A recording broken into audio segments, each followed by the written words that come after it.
ఉగాదిలోపు ఈ కథ విన్నవారికి విష్ణుమూర్తి యొక్క అనుగ్రహాన్ని పొందుతారు. ఒకప్పుడు శౌనకాది మహామునులు అందరూ కూడా శ్రీ మహావిష్ణు యొక్క అవతారం గురించి, మత్స్యావతారం గురించి తెలుసుకోవడం కోసం సూత మహర్షిని అడుగుతారు. అప్పుడు సూత మహర్షులు శ్రీ మహావిష్ణు యొక్క మత్స్యావతారం గురించి ఈ విధంగా వివరిస్తారు. నీళ్లు నరులకు ప్రాణధారం. అటువంటి నీటిలో నివాస స్థానాన్ని ఏర్పరచుకున్నటువంటి ఆ యొక్క పరబ్రహ్మమూర్తి నారాయణుడుగా చెప్పబడతాడు. మొదట అంటే సృష్టికి పూర్వం ఏమీ ఉండేది కాదు. అన్ని వైపులా ఒక వస్తువు కాని ప్రాణి కాని ఏదీ కూడా ఉండేది కాదు. అయితే ముందు ఒక వస్తువు రూపం పుట్టింది. దాని నుండి మహత్తు, దాని నుండి అహంకారం, దాని నుండి గుణాలు, అక్కడ నుండి బ్రహ్మ యొక్క సృష్టి జరిగింది. అలా బ్రహ్మ సృష్టికి పూర్వం అంతా కూడా జలమయంగా ఉండేదట. ఆ జలావరణంలో మహాత్ముడు ఎటువంటి ప్రకాశము లేకుండా వటపత్రపై ఉండేవాడు. బ్రహ్మ సృష్టి జరిగిన తర్వాత అతని వలన సమస్త సృష్టి విస్తరించింది. జలావరణంలో సహించి ఉన్నటువంటి ఆది పరబ్రహ్మం తన చుట్టూ ఉన్నటువంటి నీటి తన పొడవైనటువంటి చేతులతో కలియపెట్టగా అందులో నురగ పుట్టి 2 బుడగలు లేచాయి. ఆ బుడగల నుండే భూమి ఆకాశాలు ఏర్పడ్డాయి. అలాగే భూమి మీద రాళ్లు, కొండలు కూడా కల్పించబడ్డాయి. అదే సమయంలో మహాపురుషుని యొక్క నాభి నుండి ఒక కమలం కూడా జన్మించింది. అప్పుడు నారాయణుడు ఒక తుమ్మెదై ఆ కమలం చుట్టూ తిరుగుతూ చివరకు అందులోకి ప్రవేశించాడు. తన తేజస్సును అందులో ప్రవేశపెట్టి బయటకు వచ్చేశాడు. తర్వాత ఆ కమలం నుండి 4 ముఖాలతో బ్రహ్మదేవుడు జన్మించాడు. ఇక బ్రహ్మదేవుడు తన చుట్టూ ఉన్నటువంటి నీటిని చూసి ఆశ్చర్యపడుతూ ఓంకారనాదం వినిపించాడు. బ్రహ్మదేవుడికి ఏం చేయాలో తోచక ఆ యొక్క త్రోవతాడు ద్వారా లోపలికి ప్రవేశించాడు. అక్కడ నారాయణుడి యొక్క గర్భకుహరంలో బ్రహ్మాండమంతా కూడా సముద్రాలతో, నదులతో, కొండలతో కనిపించగా భయపడిపోయి మరలా బయటకు వచ్చాడు. ఆ క్రమంలో ఏం చేయాలో తోచక ఒక చోట కూర్చుని ఉంటే అతనికి తపస్సు చేసేటువంటి శబ్దం వినిపిస్తుంది. తపస్సు చేయి, తపస్సు చేయి అని ప్రతిధ్వని అతనికి వినిపిస్తుంది. ఆ మాటలు బ్రహ్మదేవునికి వినిపిస్తాయి. ఆ విధంగా బ్రహ్మదేవుడు కొన్ని వేల సంవత్సరాల పాటు తపస్సు చేస్తాడు.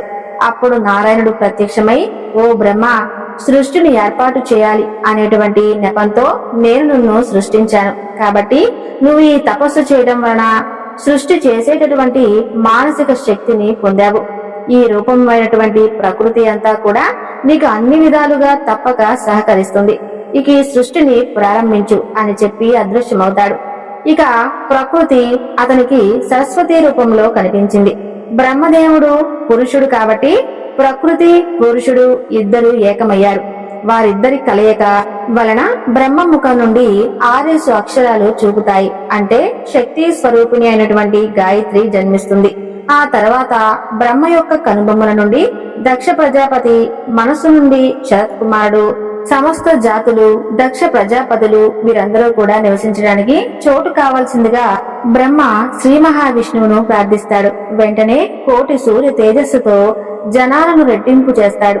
అప్పుడు బ్రహ్మదేవుడు భూమి, పూర్వలోకాలు, 7 అతలా వితల సుతల ఆది లోకాలను 7 నిర్మిస్తాడు. ఈ లోకాలన్నిటిలో కూడా దేశాలు, రాజ్యాలు, నదీ నదులు, సముద్రాలు, పట్టణాలు, చెట్లు, అరణ్యాలు మొదలైనటువంటి ప్రాణాలకు అవసరమైనటువంటి వస్తువులను, జీవరాశులను సృష్టిస్తాడు. ఆ విధంగా సృష్టించబడినటువంటి జీవులందరికీ కూడా కాల ప్రమాణాలు ఏర్పడతాయి. జీవుల యొక్క ఆయుర్దాయం 100 సంవత్సరాలుగా నిర్ణయింపబడతాయి. మానవులకు 1 సంవత్సరం అంటే దేవతలకు 1 రోజుగా నిర్ణయింపబడింది. ఈ విధంగా బ్రహ్మదేవుడికి ఒక పగలు గడిస్తే నిద్ర వచ్చినప్పుడు సృష్టి ఆపి నిద్రపోతాడు. అప్పుడు సృష్టి అంతా కూడా ప్రళయం వచ్చి నాశనమవుతుంది.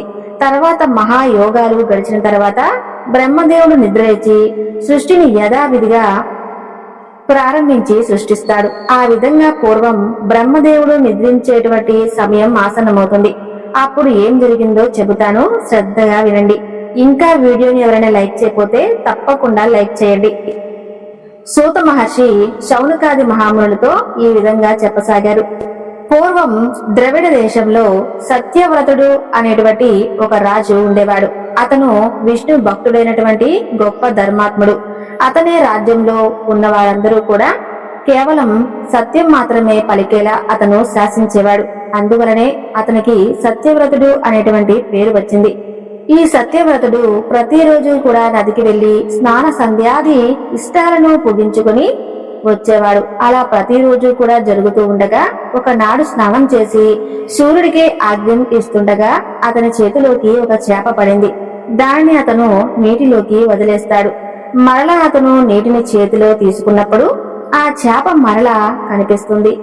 మహారాజుతో ఇలా అంటుంది, మహారాజా, ఇక్కడ ఉన్నటువంటి పెద్ద చేపలు నన్ను తినడానికి ప్రయత్నిస్తున్నాయి, కాబట్టి దయచేసి నన్ను కాపాడండి అని వేడుకుంటుంది. ఆ చేప దాంతో ఆ రాజు ఆ చేపను తన పాత్రలోకి తీసుకుని వెళ్తాడు.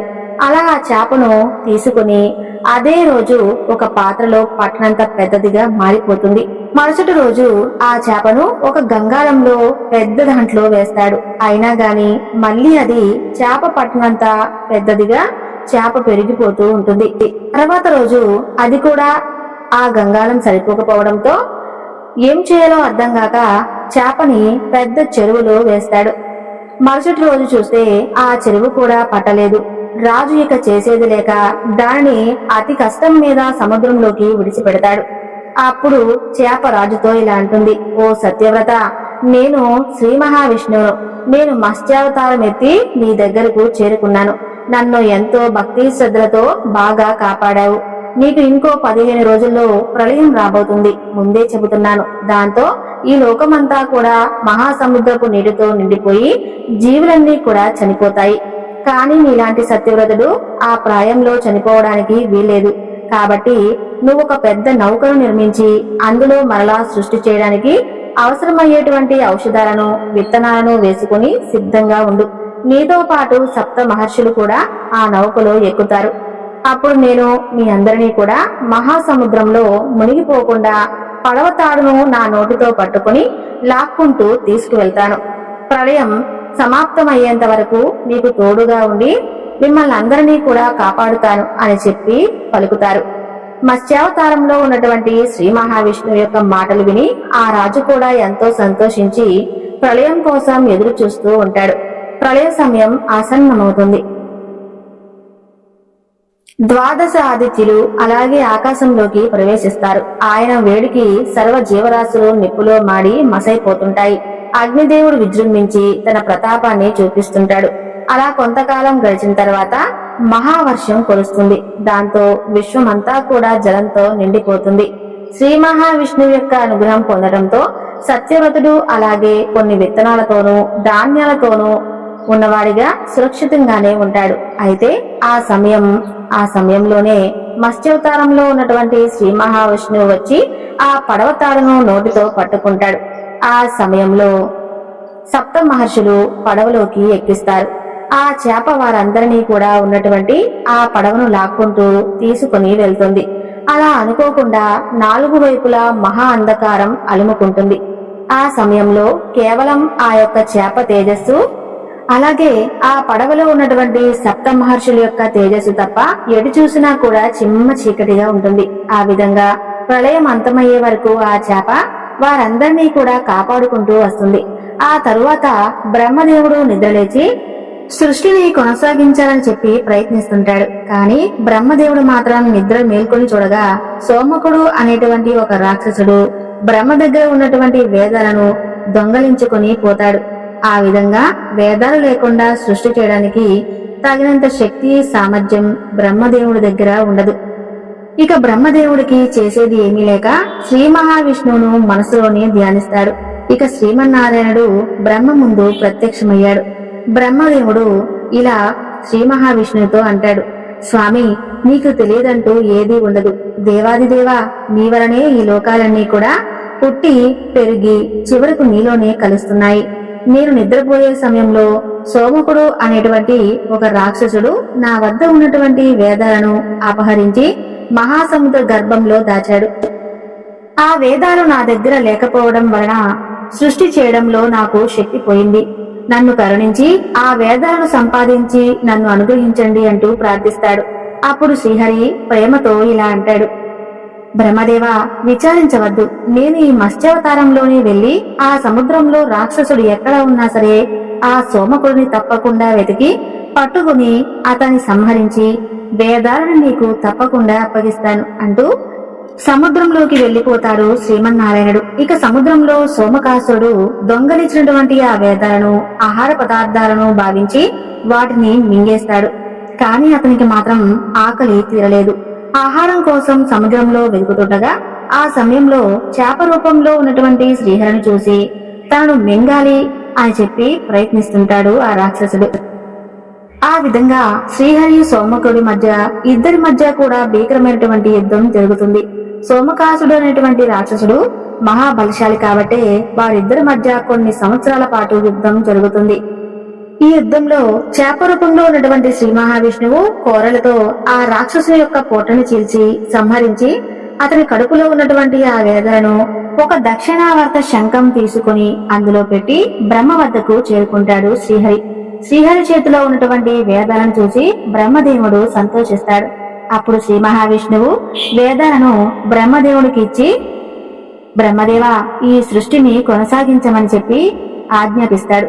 ఆ విధంగా బ్రహ్మదేవుడు చైత్ర శుద్ధ పాడ్యమి రోజు అంటే ఉగాది రోజున వేదాలను తీసుకుని సృష్టి చేస్తాడు.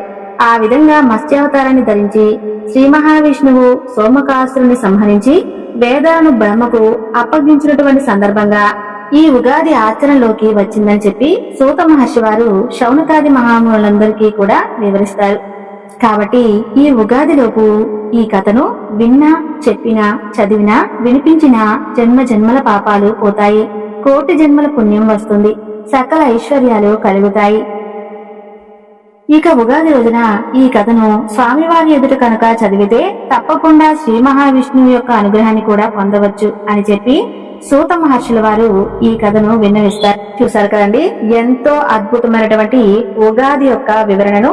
ఈ వీడియో నచ్చితే తప్పకుండా లైక్ చేసి శ్రీమాత్రే నమః అని చిన్న కామెంట్ చేయండి. సర్వే జన సుఖినో